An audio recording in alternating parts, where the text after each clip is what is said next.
아이들이 자라면서 내 안에 잘못되어 있는, 나를 괴롭히고 있는 이제 그런 것들을 알아봐야 되는데, 그런 것들이 내 잘못이 아니다라고 먼저 이야기하고 시작하게 됩니다.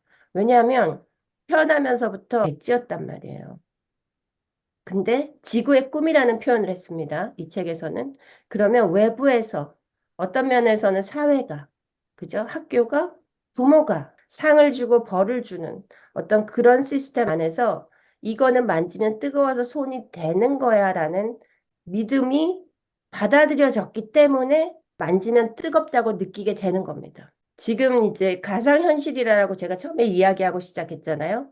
그건 뭐냐 하면 이게 원래 뜨거워서 뜨거운 게 아니고요. 내가 뜨겁다라고 생각하고 있기 때문에 뜨거운 겁니다. 다시 한 가지 더 얘기해 볼까요? 감정은요. 내가 화가 나기 때문에 내 몸이 확 달아오르는 것처럼 느껴지는 게 아니라 내 몸에서 기억에 의해서 확 달아올라지는 감각에 의해서 내가 화가 나는구나라고 깨닫는다라고 과학자들이 이야기하고 있습니다. 자, 뇌과학에서는 무엇을 이야기하냐면요. 뇌는 우리는 눈으로 보는 것 같지만 눈으로 보지 않습니다. 뇌로 봅니다. 그 얘기는 뭐냐면 사과를 보면 이미지가 상으로 잡혀요. 망막에서. 그것도 뒤집어져서 잡혀요. 똑바로 잡히는 것도 아니에요. 그런 다음에 시신경을 통해서 암호화되어서 뒤에 있는 뒷골 쪽에 있는 뇌 센터로 갑니다. 그곳에서 암호를 해독하는 거예요. 디코딩 한단 말이에요. 그래서 이게 이미지로 들어가는 게 아니고요. 암호화돼서 그것을 해독하는 과정에서 유추가 일어난다라고 뇌과학자들이 이야기합니다. 무엇을 바탕으로 유추를 하냐면 내가 알고 있었던 데이터베이스에 의해서 유추를 가장 그럴듯한 유추를 해낸다는 거예요. 그렇기 때문에 어두운 밤거리를 가다가 희끗 뭐가 보이고 그림자가 보이면 사람으로 보이고 사람 얼굴로 보이고 왜냐하면 우리에게 가장 익숙하기 때문입니다. 두려움을 가지고 있는 어떤 그런 마음에서.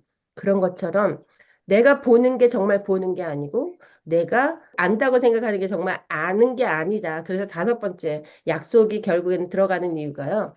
그때 그것이 절대적이다라고 결론 내리지 말고 일단은 판단하는 마음 없이 한번 그것을 무조건적으로 받아들이지 말고 한번 이것을 걸러내는 작업을 의식적으로 해야 된다라는 이야기를 하는 거예요. 잘 들어라 하면서 그게 다섯 번째 약속으로 이제 들어가게 되는 이유거든요. 자, 그러면서 아이가 태어나면 어떻게 해요? 이건 이래, 저건 저래라고 가르칩니다. 어린아이들은 태어나면요, 7살까지 세타파 상태입니다. 세타파는 꿈을 꾸는 상태. 우리가 잠에 빠져들 때, 잠에서 깨어났을 때, 우리 뇌파가 유지되는 어떤 그런 상태인데요.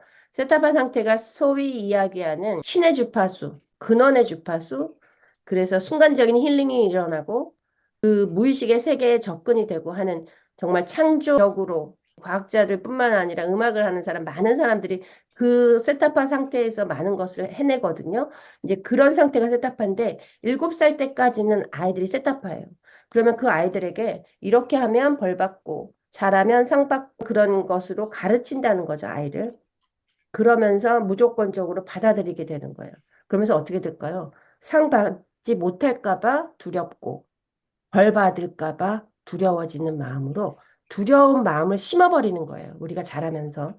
그래서 어떻게 보면 인류가 근본적으로 작동하는 마음의 상태가 두려움을 기반으로 살아갈 수밖에 없도록 그렇게 되어져 왔다는 거예요. 근데 그게 내 잘못이 아니고 지구의 꿈에 의해서 내 내부에 이미 순수한 신성에 가까운 사랑의 존재였는데 그런 것들에 의해서 두려움으로 그 외부에 있는 꿈이 내부에 있는 꿈을 바꿔버린 겁니다. 그 과정은 정말 불행하게도 본연의 나라는 사람을 잃어버리는 과정이었다는 거예요. 그렇기 때문에 지금 많이 심리적으로 일어나는 일들이 뭐예요? 내가 누군지 몰라. 내가 뭘 원하는지도 몰라. 내가 무엇을 하면 행복한지도 모르고요. 막연하게 돈 원하죠. 살아야 되니까. 근데 그거 한 단계만 지나면 정말 마음에서 뭘 원하는지 몰라요. 그것을 생각해 볼 만한 어떤 여유도 없어요, 마음에. 그걸 생각해야 되는지도 몰라요. 왜냐하면 내부에 있었던 나의 진정한 꿈을 잃어버렸기 때문입니다. 그 과정에 누구보다도 앞장섰던 분들이 우리의 부모님들입니다. 그러면서 미겔 루이스는 이야기합니다. 용서해라. 그분들도 그거밖에 몰랐다. 이렇게 이야기합니다. 인류가 행복해질 수 있는 길로 가려면요, 방향이 전환돼야 되는데, 그러려면 한 사람 한 사람이 그 꿈을 알아차리고 바꿔나가야 된다는 겁니다. 그래서 외부의 꿈이 내 내면에 있는 꿈을 대신해서 그러면서 만들어진 약속들이 수많은 약속들이 내 안에 있다는 거예요. 그래서 그것에 의해서 내가 이제 두려움을 바탕으로 그러다 보니까 이거는 잘하는 거, 이거는 잘못하는 거 하는 법전이 생겨요, 마음 안에. 그러면서 그 법전에 의해서 벌 받고 상 받고 벌 받지 않으려고 상 받고 싶어서 그것을 두려워하는 마음으로 그러면서 결국에는 희생자가 되어버립니다. 결국에는 피해자. 그것을 이제 victim이라고 영어로 하는데 그게 희생자라는 표현이 더 맞을 수 있을 것 같은 상황도 있지만 피해자, 나는 항상 피해봐. 그러니까 누구 때문에가 되는 거예요. 누구 때문에. 부모님 때문에, 내가 좋은 학교 못 갔기 때문에, 내가 직장에서 돈을 많이 받지 못하기 때문에, 저 남편 때문에, 제 아내 때문에, 우리 자식 때문에, 이렇게 때문에가 되는 거예요. 피해자니까 나는.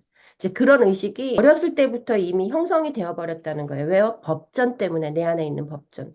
근데 이제 나중에는 이 법전이요. 피해자가 되면 어떤 마음이 들어요? 수치심, 죄책감, 죄의식, 그런 마음의 상태가 되어진다는 거예요. 그랬는데 이제 내가 피해자가 되고 판단을 받는 법전을 주관하는 판관이 있습니다. 그 판관이 처음엔 누구였어요? 학교 선생님일 수도 있고 부모님일 수도 있고 그죠? 상사일 수도 있고 세상에 있는 어떤 규칙일 수도 있고 이런 판관이 나중에는 어떻게 돼요? 내 안에 내가 그 판관이 됩니다. 내 안에 여러 목소리가 있는 것 중에 하나가. 그러면서 나를 누구보다도 잘 조련된 조련사처럼 나에게 손가락질을 하기 시작하는 겁니다. 그러니까 세상에서 지구에 꿈이 들어오고 잘하고 잘못하고 어떤 이런 기준이 생기면서 말도 안 되는 완벽한 기준을 또 마음에 갖게 됩니다. 나는 이렇게 이렇게 돼야 돼 라는 기준. 그 기준에 의해서 내 마음에 있는 판관이 이렇게 되지 않는 나를 보면서 계속 손가락질하는 거예요. 이제는 더 이상 외부에 있는 꿈도 필요하지 않아요. 외부에 있는 어떤 기준이 그렇게 하는 게 아니고 내 안에 이미 너무나 완벽한 기준이 생겨버렸어요. 그러니까 나는 항상 어때요? 그 자격에 미달. 좀 더 착해야 되고 친절해야 되고 좋은 이야기예요, 이것들이. 나쁜 이야기가 아닙니다. 근데 그 과정에서 나를 잃어버려 버리는 거예요. 완벽하라고 기준이 세워져 있기 때문에 완벽하지 못한 나를 보면서 불만스러운 거예요. 이 기준이 어떤 역할을 하냐면 예를 들어서 우리가 생각할 때 북한은 굉장히 불행하잖아요. 근데 그런 나라들, 그러니까 북한이나 아프리카 나라들이나 이런 나라가 행복지수가 훨씬 높다는 거 혹시 아세요? 한국보다 행복지수 훨씬 높아요. 그런 나라들은 자살 같은 거 안 해요. 한국 자살률 지금 굉장히 높잖아요. 저도 청소년 자살률 높고 이런 부분이 정말 너무 마음이 아픈데 왜 자살하냐면요. 완벽한 기준에 나를 빗대니까 너무 말도 안 되는 거예요, 내가. 그러니까 목숨을 끊는 어떤 그런 일까지 자행해 버리는 거죠. 소위 개발이 덜 되고 우리가 볼 때 너무나 못 살고 이런 나라들은요. 기준이 낮다는 거예요. 하루에 한 끼 먹던 사람이 두 끼 먹는 날은 잔칫날이에요. 너무 행복한 날이에요. 근데 이 기준이 어디서 설정됐냐면 내 안에 판관에 의해서, 법전에 의해서 정말 누구도 부여한 적이 없는 그런 기준을 우리 마음 안에 다 가지고 있다는 거예요. 그러니까 순간적으로 탁 떠오르는 생각들이나 이런 것들이 너무 나를 불행하게 만드는 거예요. 그래서 그런 내가 이제 그런 위치에서 살아가고 있는, 그러니까 완벽하지 못한 내가 용서가 돼요, 안 돼요? 안 돼요. 왜냐하면 완벽한 기준이 잘못됐다라는 인식을 해본 적이 없기 때문에 때로는 잘못됐다는 인식이 들어와요. 근데 그것이 너무나 익숙한 길이 이미 나 있어요. 그 완벽한 기준에 의해서. 그러니까 그것을 거역할 수 있다는 상상도 못 하는 거예요. 뭔가 이상한데 내가 이거 지금 뭔가 잘못된 것 같은데 아니야. 그래도 이렇게 해야 돼. 하는 식으로 마음을 잡고 다시 회유해버리는 거예요. 그러면서 내가 한 번씩 내 안에 있는 기준이 뭔가가 잘못됐다라는 생각을 떠오르더라도 그 생각을 자꾸 밀어내버리는 일들을 하게 된다는 거죠. 그 완벽한 것 때문에. 그러면서 결국에 우리가 뭐가 됐냐면 장님이 되었다는 겁니다. 그것을 인식할 수 없는 장애. 던 미겔 루이스는 뭐라고 이야기하냐면 우리가 알고 있는 우리가 무의식에서 가지고 있는 믿음의 95%는 다 거짓말이다라고 이야기합니다. 잘못됐다.